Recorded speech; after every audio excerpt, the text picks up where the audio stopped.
अस्सलाम वालेकुम व्यूअर्स, कैसे हैं आप? उम्मीद करती हूँ खैरियत से होंगे। यू स्टडी विद BRD में आप सबको खुश आमदीद। ENG 201 की लेक्चर सीरीज़ का आज 28वां लेक्चर है, जो कि है प्रोग्रेस रिपोर्ट के बारे में। तो हम रिपोर्ट की टाइप्स पढ़ रहे थे। आज है हमारी प्रोग्रेस रिपोर्ट।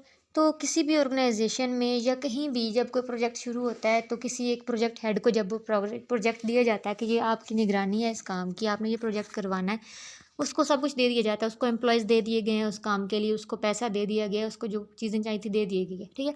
तो अब वो हेड है उस प्रोजेक्ट का। तो अब जो मैनेजर होता है वो उससे मतलब अब प्रोजेक्ट अगर 3 महीने का है, 3 साल का है, या जितना भी लंबा प्रोजेक्ट है, उससे कुछ डिफाइन कर देगा कि इतने इतने टाइम बाद आपने मुझे जो है प्रोग्रेस जो है वो उससे अपडेट करते रहना है। ऐसा होता है कि आप लोगों में से वर्किंग कंडीशन में हैं जो काम करते हैं, उनको तो बहुत अच्छे से अंदाज़ा होगा इस चीज़ का कि प्रोग्रेस डेली, कभी कभी डेली भी प्रोग्रेस रिपोर्ट देनी पड़ती है। डिपेंड करता है कि आपका प्रोजेक्ट किस किस्म का है। हो सकता है आपका काम हो ही 3 दिन का, तो आपसे रोज़ शाम को पूछ दिया जाए कि बता दें यार आप आज दिन में क्या हुआ। तो प्रोग्रेस रिपोर्ट आप वैसे तो नॉर्मली आपसे बोल के भी पूछ ली जाती है, ऐसे ही मैनेजर गुजरते गुजरते आपसे पूछ लेता होता है कैसा चल रहा है काम, ये वो आप बता देते हैं सारा दिन में क्या हुआ, ठीक है। लेकिन यहाँ पे एक फॉर्मली लिखने वाली प्रोग्रेस रिपोर्ट की बात हो रही है। और क्योंकि हम लॉन्ग रिपोर्ट्स की टाइप से ये पढ़ रहे थे, लॉन्ग रिपोर्ट को लिखने का तरीका पढ़ रहे थे, तो मतलब है कि बड़े प्रोजेक्ट्स की बात हो रही है, ठीक है। तो कंसेप्ट हमें क्लियर रखना है कि यानी कि कोई बड़ा प्रोजेक्ट होगा, समझ लो 3 साल का प्रोजेक्ट है, तो अब उसमें हर 6 माह बाद एक प्रोग्रेस रिपोर्ट लिखी जाती है, ठीक है। 6 माह प्रोग्रेस रिपोर्ट लिखी जाती है, तो जो आपका प्रोजेक्ट हेड है वो प्रोग्रेस रिपोर्ट लिखेगा। तो वो बताएगा कि अच्छा जी अब तक क्या काम हो रहा है, क्या चल रहा है, प्रोजेक्ट में कितना काम हो चुका है, हम ना हमारा जो गोल है उस तक हम किस हद तक पहुंच चुके हैं, और जो प्रोजेक्ट है वो क्या वाकई उस सिचुएशन में चल रहा है कि हमारा वो गोल अचीव हो जाएगा। अगर कोई प्रॉब्लम्स है तो तब भी बताएगा, अगर पैसे में कोई प्रॉब्लम आ रही है, लोगों में कोई प्रॉब्लम है, सब कुछ यानी प्रोग्रेस रिपोर्ट में उसने टोटली सारी सिचुएशन बतानी होती है। तो 2 टाइप की सिचुएशन हो सकती है प्रोग्रेस रिपोर्ट लिखने की। एक तो ये होती है कि पर्टिकुलर एक ही प्रोजेक्ट है और उस पर उसने बात करनी है। लेकिन कभी कभी ऐसा भी होता है कि 3-4 प्रोजेक्ट्स चल रहे होते हैं, ठीक है, और सब के बारे में उन सब के बारे में आपने रिपोर्ट करना होता है, लेकिन रिपोर्ट एक ही बनेगी, उसमें सेक्शन बना देंगे, ठीक है। तो डिपेंड करता है कि आपका एक पार्टिकुलर प्रोजेक्ट है या फिर 2 या 3 प्रोजेक्ट्स हैं, और ओवरऑल आपने अपने सारे वर्क की, अपने सारे प्रोजेक्ट्स की रिपोर्ट देनी है, ठीक है। तो ये 2 सिचुएशन हैं इसकी। तो जो रीडर्स है उसका कंसर्न विद द फ्यूचर है, उसका कंसर्न इस वक्त ये नहीं है कि वो ये नहीं जानना चाह रहा कि इस वक्त क्या हो रहा है, उससे सिर्फ ये जानना है कि उसने जो आपको काम दिया था वो पूरा होगा कि नहीं। यानी वो फ्यूचर में आपकी उस रिज़ल्ट के लिए उसको ये प्रोग्रेस रिपोर्ट चाहिए, ठीक है। यानी आपकी ये प्रोग्रेस रिपोर्ट उसके फ्यूचर में जो आपसे उम्मीदें हैं उसको सेटिस्फाइड करने के लिए होनी चाहिए। यानी इस तरह हो कि उसके वो जो फ्यूचर में आपसे उम्मीदें हैं वो पूरी हो सके। तो कोई भी रीडर है जो जब भी वो प्रोग्रेस रिपोर्ट पढ़ने की कोशिश करेगा, जब पढ़ेगा तो उसके ज़हन में कुछ क्वेश्चन होंगे जिनके आंसर आपकी रिपोर्ट में होने चाहिए। सबसे पहला क्वेश्चन क्या होगा, what works does your report cover, कि आप किस किस्म का वो काम है, क्या वो प्रोजेक्ट्स हैं, एक प्रोजेक्ट है या 2 प्रोजेक्ट हैं, और वो कितने टाइम का प्रोजेक्ट है, ठीक है।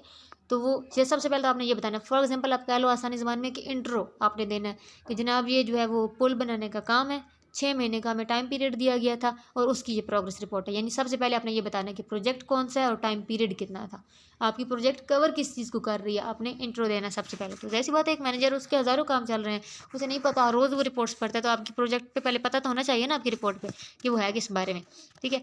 फिर उसके बाद what is the purpose of your work, ठीक है। रीडर को पता होना चाहिए कि आपको जो आपका पर्पज़ क्या है आपके काम का, आप ये जो रिपोर्ट लिख रहे हैं कि क्या वो आपकी उन रिस्पॉन्सिबिलिटी से रिलेट करती है कि नहीं। यानी जो रिस्पॉन्सिबिलिटी आपको प्रेजेंट या फ्यूचर में के लिए दी गई ऑर्गेनाइजेशन की, उसके हिसाब से आपने ये रिपोर्ट बनाई है या नहीं। यानी ये ना हो कि प्रोग्रेस रिपोर्ट, आपने नाम तो प्रोग्रेस रिपोर्ट का दिया है लेकिन अंदर कुछ और लिखा खड़ा हो। तो आपका पर्पज़ जो है काम का वो क्लियर होना चाहिए, आप क्यों लिख रहे हैं ये रिपोर्ट। यानी कि आप अपडेट करना चाहते हैं अपने रीडर को कि काम इस हद तक हो चुका है, ठीक है। फिर अगली चीज़ जो वो जानना चाहेगा वो ये है कि अब उसे ये तो पता चल गया कि आप अपने काम के बारे में बता रहे हैं मुझे। अगली चीज़ वो जानना चाहेगा कि your work progressing as plan expected थी, जिस तरह हमने प्लान किया था, एक्सपेक्ट किया था, शुरू में हमने एक जो खाका बनाया था उस हिसाब से आपका काम प्रोग्रेस कर रहा है या नहीं। अगला क्वेश्चन डेफिनेटली उसका यही होगा। तो इसमें आप बताएंगे, स्केड्यूल बताएंगे, बजट वगैरह बताएंगे, कितने लोग काम कर रहे हैं, सब कुछ ये सारा कुछ आप बताएंगे उसमें।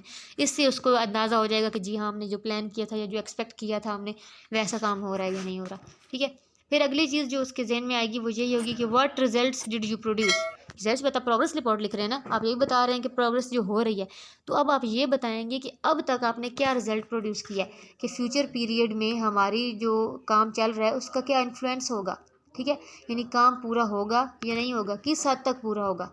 यानी आपका जो प्रोडक्ट, फॉर एग्जांपल अगर आपका प्रोजेक्ट मिड में है तो आप रीडर को अपनी रिपोर्ट के रिजल्ट से ये बताओगे कि ये काम फिनिश होगा या नहीं होगा। ठीक है, ये उसको पता चल जाना चाहिए कि वैसे ही यानी जिस लेवल से हमने सोचा था उस लेवल तक ये काम होगा या नहीं होगा। अगली चीज़ है कि what progress do you expect during the next time period. ठीक है, इसमें आप ये भी बताओगे कि अब अभी तक की तो आप प्रोग्रेस बता रहे हो, लेकिन अपना स्केड्यूल और बजट और सारी चीज़ों का रिजल्ट बताते हुए आप ये भी बताओगे कि आपके जो नेक्स्ट आप अपने उस प्रोजेक्ट से क्या एक्सपेक्ट कर सकते हैं, आपके प्रोजेक्ट से आपके मैनेजर। ठीक है, कि मतलब उन्हें पहले से एक्सपेक्टेशंस अब लग जानी चाहिए कि ये काम पूरा हो जाएगा या नहीं होगा। उसके बाद how do things stand overall. Overall आप एक रिपोर्ट में, लॉन्ग रिपोर्ट में एक ओवरव्यू दे देंगे पूरे स्टेटस का कि अच्छा इतना काम हो चुका है, इतना रह गया है, ये सब कुछ डिटेल्स नहीं प्रोवाइड करनी है आपने, ये एक ओवरऑल व्यू देना पूरे प्रोजेक्ट का। इतना काम दिया गया था, इतना हो चुका है, इतना पैसा लग चुका है, इतना पैसा रह गया, ये बस ऐसे ओवरऑल एक व्यू दे देना। ये लॉन्ग रिपोर्ट्स में ज़्यादातर होता है, जहाँ बहुत ज़्यादा लॉन्ग रिपोर्ट्स होती हैं, इसमें ये कि आपने टोटली एक ओवरव्यू देना होता है। यानी उन लोगों के लिए जब आपका मैनेजर जो है वो नहीं है फ्री, लेकिन उसने अपडेट तो लेनी है ना अपने प्रोजेक्ट की, तो वो अगर पूरा ना पढ़ सके तो कम से कम ये सेक्शन पढ़ के उसे पता चल जाता है कि अच्छा ये काम था, इतना हो चुका है, इतना रह गया, ये रिपोर्ट चल रही है। ठीक है, उसके बाद है what do you think we should do. तो आखिरी चीज़ जो है वो जानना चाहेगा कि आप अपनी सारी चीज़ें बता रहे हो। ऐसी बात है, प्रोग्रेस रिपोर्ट में सिर्फ आप प्रोग्रेस नहीं बता रहे होते, प्रॉब्लम्स भी शेयर करते हो अपनी। ठीक है, तो आपकी जो एक्सपेक्टिंग प्रॉब्लम्स हैं, जो एक्सपीरियंस आप कर रहे हो, जब वो शेयर करोगे तो रीडर को ये, अब रीडर ये भी चाह रहा होगा कि आप उस काम से गुजर रहे हो, आपको बेहतर तरीके से पता है। तो आपके पास अगर कोई रिकमेंडेशन है, अगर आपको लगता है कि अच्छा ये जो तरीका है ये चेंज कर दिया जाए, प्रोजेक्ट किस तरह से इंप्रूव हो सकता है, तो वो ज़रूर आपकी रिकमेंडेशन लेना चाहेगा। तो आखिर चीज़ ये है कि आप रिकमेंड करो कि अगर जो प्रॉब्लम्स आ रही हैं वो किस तरह हल हो सकती हैं। अब सुपर स्ट्रक्चर है, सुपर स्ट्रक्चर भी वही बात, अगर आप फ़ौरन से ज़हन में रखेंगे कि हम किस बारे में लिख रहे हैं, तो सबसे पहले क्या लिखेंगे हम, इंट्रो, कि ये प्रोजेक्ट किसके बारे में है। दूसरा है हम फैक्ट्स लिखेंगे कि हालात अब क्या चल रहे हैं, फैक्ट्स यानी वो हकायक कि इतने महीने का काम था, इतना हो गया, इतना रह गया।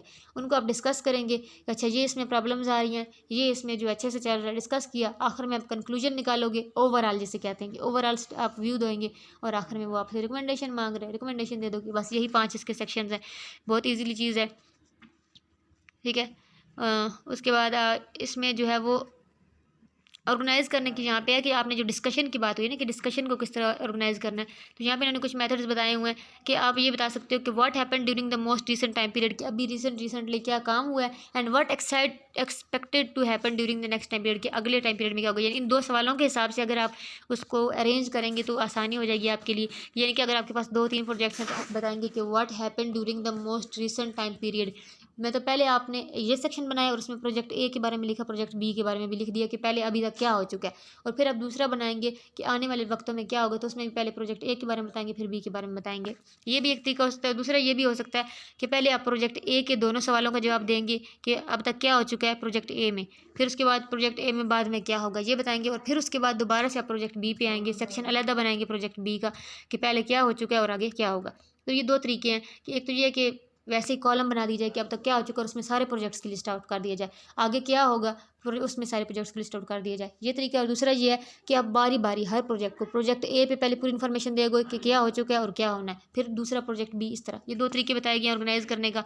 फिर उसके बाद है कि एम्फेसाइज करना है अपने इंपॉर्टेंट फाइंडिंग्स और प्रॉब्लम्स की, अब तक जो हो चुके हैं, आपने जो प्रॉब्लम्स आपको लगते हैं फेस हुई वो सारी ज़रूर बताएं, क्योंकि आपकी वो इन्फॉर्मेशन रीडर के लिए बहुत ज़रूरी है, क्योंकि वो उससे उसके 2 तरीके के फ़ायदे हो सकते हैं। एक तो ये है कि वो इस प्रोजेक्ट में आपकी हेल्प कर देगा कि प्रोजेक्ट के जो है वो तरीका इंप्रूव कर सकता है, आपके लिए चेंजेस कर सकता है। ठीक है, चेंज कर देगा अपने प्लान को।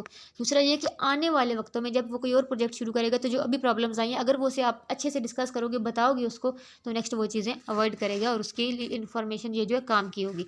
इसलिए बहुत ज़्यादा बताना ज़रूरी है कि आपकी क्या फाइंडिंग्स और क्या प्रॉब्लम्स हैं। और आखिर में वही बात कि ओवरऑल व्यू देंगे कंक्लूजन में आप पूरा, कि शॉर्ट रिपोर्ट में तो ज़रूरी नहीं होता कि जहाँ पे एक प्रोजेक्ट की बात हो रही है, एक सफ़े की रिपोर्ट है, तो वो तो इजीली कोई पढ़ सकता है। लेकिन अगर लॉन्ग रिपोर्ट्स हैं, ज़्यादा प्रोजेक्ट्स हैं, सब कुछ है, तो वहाँ पे ये ओवरऑल कंक्लूजन वाला जो एक ओवरऑल व्यू होता है ये देना बहुत ज़रूरी है, क्योंकि ज़रूरी नहीं है कि आपका मैनेजर इतना फ्री हो कि वो पूरी रिपोर्ट बैठ के पढ़े। तो कभी कभी वो सिर्फ ओवरव्यू से, उस समरी से जो है वो अंदाज़ा लगा लेता है। तो फिर डिपेंड करता है कि जब वो फ्री होगा तो वो पूरी भी पढ़ लेगा। तो ये एक ज़रूरी पार्ट है, होना चाहिए, आपकी प्रोग्रेस रिपोर्ट को मुकम्मल बनाता है ये। और आखिर में रिकमेंडेशन है कि किस तरह हम प्रोजेक्ट को इंप्रूव कर सकते हैं। अगर आपके पास कोई आइडिया है कि किस तरह हम अपने रिजल्ट्स की वैल्यूज़ को इंक्रीज़ कर सकते हैं, तो रीडर आपका चाहेगा कि आप वो भी इंक्लूड करें। उसको वो प्रेफर करें ना करें वो अलग बात है, लेकिन वो चाहेगा कि आप दें ज़रूर अपनी राय। ठीक है, फिर डिपेंड करता है कि वो उस पर अमल होगा या नहीं होगा। तो व्यूअर्स, ये था हमारा आज का लेक्चर। उम्मीद करती हूँ कि आपको समझ में आ गया होगा। अगर किसी का कोई कन्फ्यूजन हो, कोई सवाल हो, तो आप कमेंट बॉक्स में पूछ सकते हैं। अगर वीडियो अच्छी लगी तो कमेंट करें, शेयर करें, लाइक करें और चैनल को सब्सक्राइब करें। अगले लेक्चर तक के लिए अल्लाह हाफिज़।